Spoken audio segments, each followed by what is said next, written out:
You're listening to the 10-minute podcast challenge that will prove every place is the same. Welcome your host, the irreverent, the cosmopolitan, the wicked, Daniela Vlaskalic. Hello, and welcome to Every Place Is The Same. I am so excited to welcome my guest, Shannon McDonough. Hi, Shannon. Hi. How are you today? I'm doing great. Excellent. Now, Shannon, you have spent time in Puerto Vallarta in Mexico. Is that correct? That is correct, yes. Tell me about that place. It is beautiful. It is right on the coast, Banderas Bay, and it's, how do I describe it? It's a very busy city. It's very vibrant, very gay-friendly. How does it look? Well, it depends. There's many different sections. There's the romantic zone, which is where I like to hang out, and that's old Puerto Vallarta. So still has cobblestone streets, very uneven, very charming. Now, Shannon, you have also spent time in Las Vegas. Oh, yes. Tell me about that place. Las Vegas is awesome. It is loud and crazy and colorful, and there's lots of noises and bells and whistles, and I enjoy it because the noise there is louder than the noise inside my head. So I actually find it relaxing. So you find you're able to relax in Las Vegas? You betcha. Shannon, would you say that Puerto Vallarta and Las Vegas are the same? You know what? I guess there's similarities. But are they the same? I don't know. Be honest. The same? No.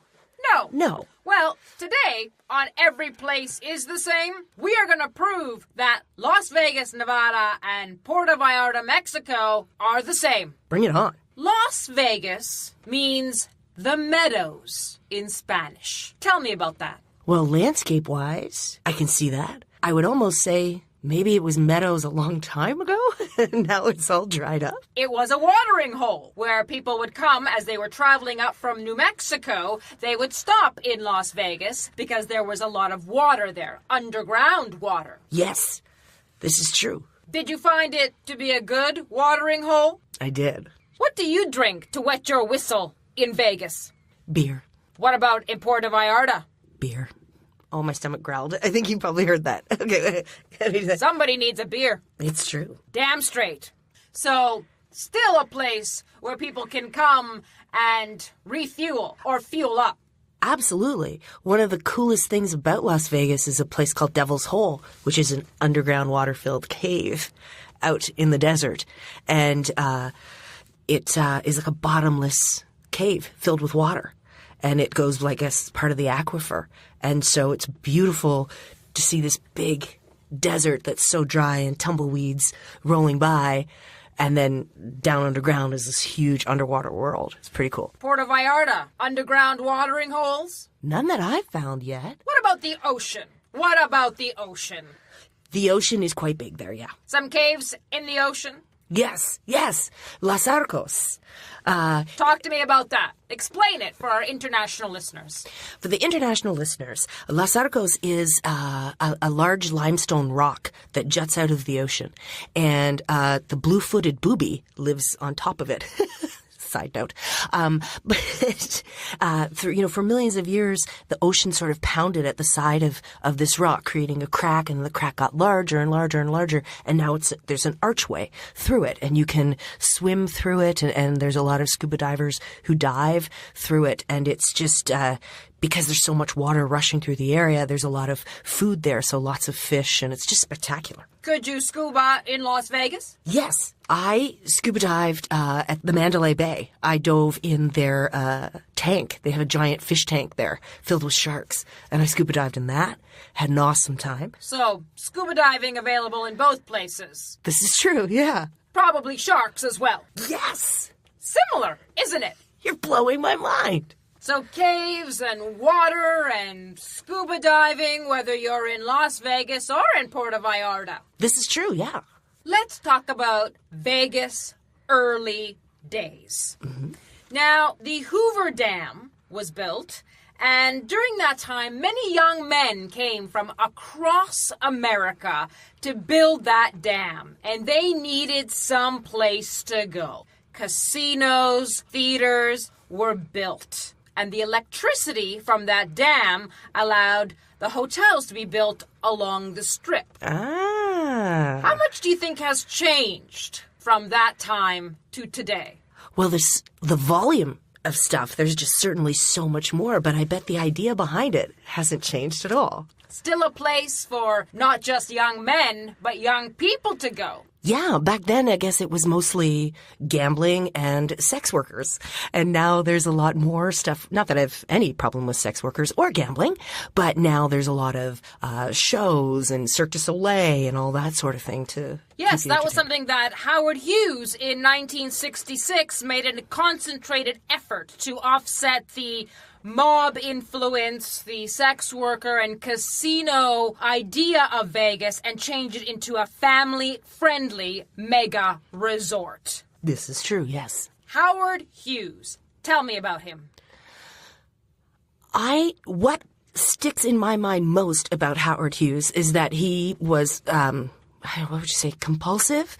He had some mental health issues, and for me, the Las Vegas connection with him is if you've been to the Neon Museum, where they took all the old neon signs that have died or the hotels that have been closed, and you can go and see them. They're all on display, and there was I can't remember the name of the hotel, but the sign in front of it was like a silver high-heeled shoe that was rotating. And it was outside of his hotel window. And he believed that there was someone listening to him or spying on him through that shoe. So he had it removed, and now you can go and see it at the Neon Museum. That is absolutely fascinating. Thank you. Puerto Vallarta. 60s. Very similar. The government at that time decided that it was going to change Puerto Vallarta into a major resort destination. I had not visited Mexico until the late 90s, I guess, maybe early 2000s. But people that I knew who had been going since the 60s and 70s said that it was a much smaller town, simple dirt roads, and they sort of watched the city change as each new resort was built. But yeah. Do you know what famous film actually put Puerto Vallarta on the map? The Night of the Iguana. Tell us why. Because Liz Taylor was in it. I think that was when she first got together with Richard Burton. Yes, and the U.S. papers and media love that story. Yeah, you could still go on tours and see where they shot that movie there. Las Vegas. A few famous people in the late 50s and 60s also drew a different crowd. Yeah, Marilyn Monroe used to hang out there. Sinatra, the Rat Pack. Yeah. Big stars selling big places. You're totally freaking me out. You're right. Would Las Vegas and Puerto Vallarta be a good place to get together with someone? Yeah, I mean, certainly people hook up. You're there for the weekend. You know, what stays in Vegas, what happens in Vegas stays in Vegas, all that sort of thing.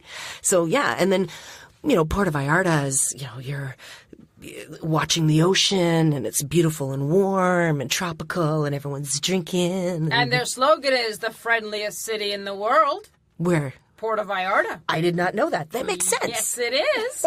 Did you leave anything in Las Vegas? Just my heart. In Puerto Vallarta? I left my cell phone there by accident. Well, that's a shame. You mentioned Old Vegas. Tell us about that. There was kind of the mobster sort of influence. And can you still go and visit Old Vegas? Oh, certainly. Yeah, down Fremont Street.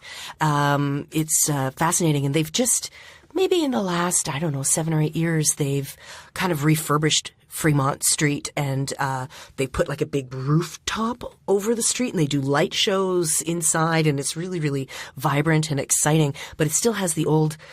There's just a really cool old-fashioned... I love the atomic... style and the old-fashioned neon and that sort of thing. It's really, really cool. Now, you said you also loved Old Vallarta. Indeed. Tell me about that.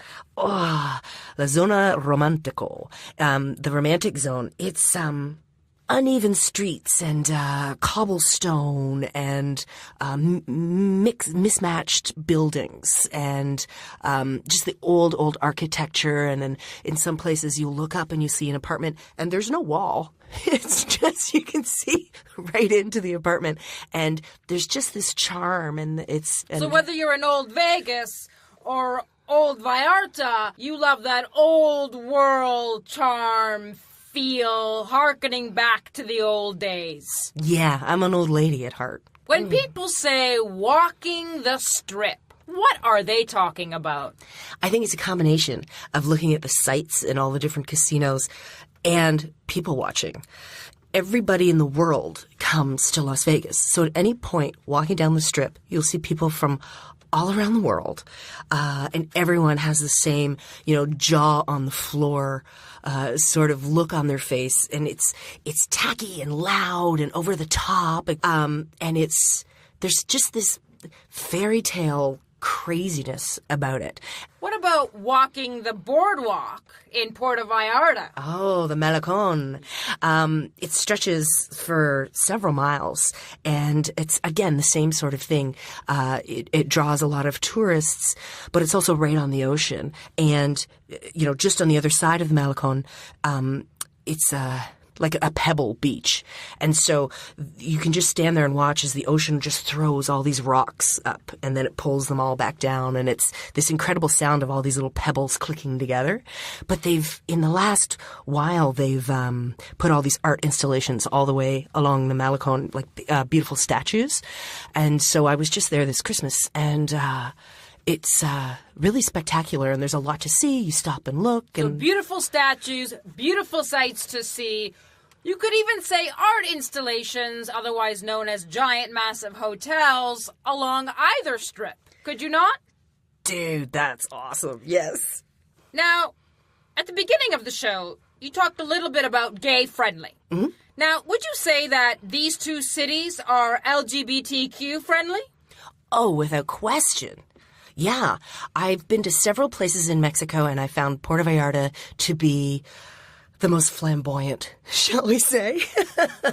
And the thing that's great about Las Vegas is because everyone's a tourist, nobody knows if they're in the queer part of town or not, so they're less likely to pick any sort of fight.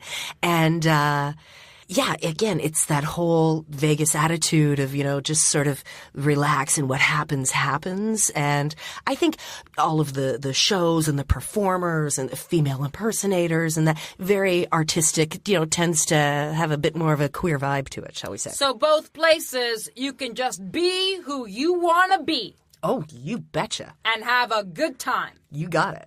Whether you are looking for a watering hole, whether you want to dive in it or drink from it, whether you are interested in visiting places where stars have left their imprint, whether you just love the old parts or the new parts of the city, walking the strip or cruising the boardwalk, I think that these two LGBTQ-friendly cities are in fact the same.